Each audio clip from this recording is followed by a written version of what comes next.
Today I'm going to be planting some orange oriole chard into some seed trays, and the reason I'm doing this and not planting them directly outside is because it gives them a chance to get going.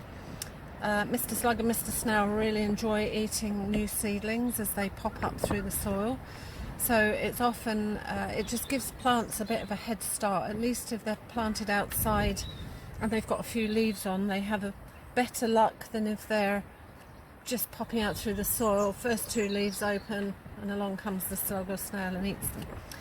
So I'm starting these off in seed trays. My seed trays, they've been washed and they're nice and clean. I know that I haven't had any pests and diseases of any concern in these in previous years, and otherwise if I had, I'd be looking at sterilising them.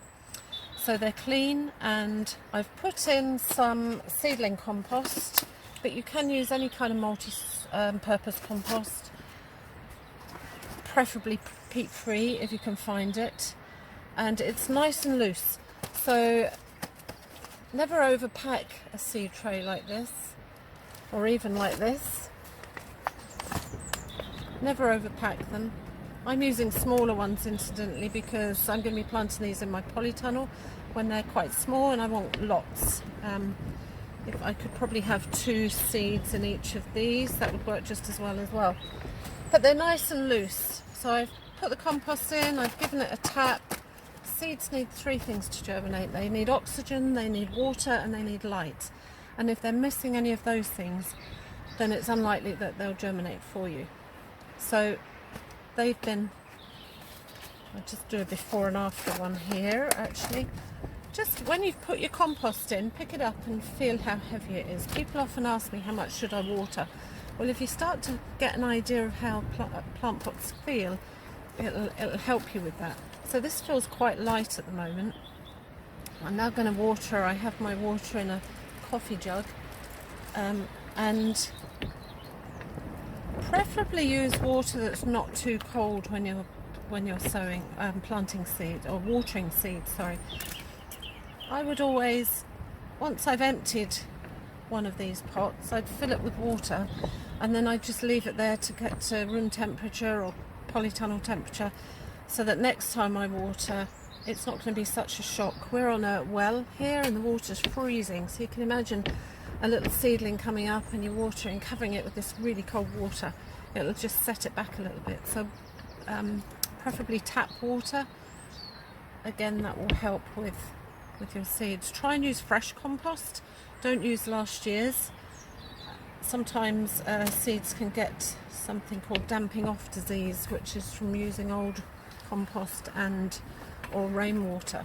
So any start we can give these little seedlings, the better. So it's all watered now. If at this point you notice that some of the compost has sunk, you can add some more, and it's a good opportunity to get it right. Now if you pick it up, you feel it's quite considerably heavier. These seed trays, these are actually sitting in a tray, so there's holes in the bottom. I can show you just in case you're not familiar. There's holes in the bottom here, and when the seedlings start to grow, I can just lift that and fill that with water if I don't want to risk knocking over any little delicate seedlings. So this is ready to sow now. As I say, so this is chard. It's related to beetroot. You can see here, if you've got some beetroot seeds out now, you'd see they're very similar. And I'm going to drop one in each module here. And it won't take me too long, they're quite big. General rule of thumb with seeds is that you bury them twice the depth deep, twice their diameter deep. So, and you'll also notice I'm popping one in each tray, and I'm not pushing them in just yet. If any thoughts why that might be? So the main reason is if I pushed them in as I went along, then very quickly I'd have forgotten which module I'd put them in. You'd be surprised how quickly you forget these things. The excess I'm putting back in the bag, and I'll seal that up and put it back in the tin in a moment. The other thing is to remember with seeds is that every seed is potentially a plant, so you don't need to sow the whole packet. I've got 24 seeds here. If they all grow, that's 24 Swiss chard plants, which is plenty enough.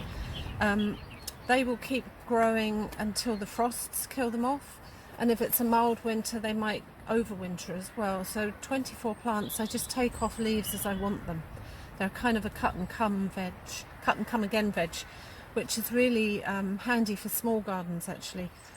Swiss chard or orange chard or any of the chards are also quite ornamental looking. They have very colourful stems, so they could be just as nice out in an ornamental garden amongst the flowers. They don't attract a huge amount of pests. I've yet to see a chard plant decimated by slugs, and we have a big slug problem here.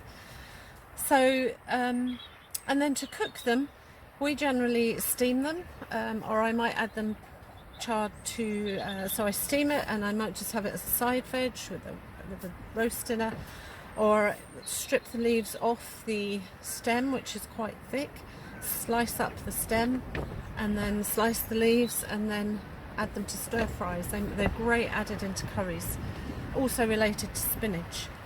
So the seeds are in here. I'm just going to drop them down, so I'm just burying them approximately twice the depth of the actual seed, twice the diameter of the seed. So the smaller the seed, the more light it needs to germinate, and so these are quite big. They can go a little way down here. The other thing with seeds, one for the slug, one for the snail, one to thrive and one to fail would be a little rhyme that I often use. So always do plant more than you need, but don't plant so many that you end up throwing them away. Worst comes to the worst, as I say, stick them out in the flower garden or leave them out the front gate to give to neighbours. Finally, and probably one of the most important jobs of all, is to get a label and to mark up what you have just sown, because again, very easy when you've got a few different seeds growing to forget what's in which container. So I'm just writing here Oriole chard and today's date, and that can go in there. Regards watering, if you, as I say, if you get used to lifting your pots, you can start to fill when they need water, and we're just going to leave those there. This particular one came from Irish Seed Savers. It's an heirloom seed saver from Missouri. Stunning chard, has delicious bright green leaves and a brilliant orange stalk. Sow successively from March to early June. So I could be sowing this. Once these start to appear, I could do some more. So even if I just did half a dozen plants now, and then another half a dozen in about 3 weeks, another half a dozen 2 weeks later. So successively from March to early June in rich soil, sow in modules or direct out into the soil, one seed every 8 centimetres. So it's telling me everything I need to know here. So that's it. If you have any questions, or if I've forgotten to say anything, just leave a comment below and I'll try and get back to you and do my best to help to answer. Thanks very much for watching.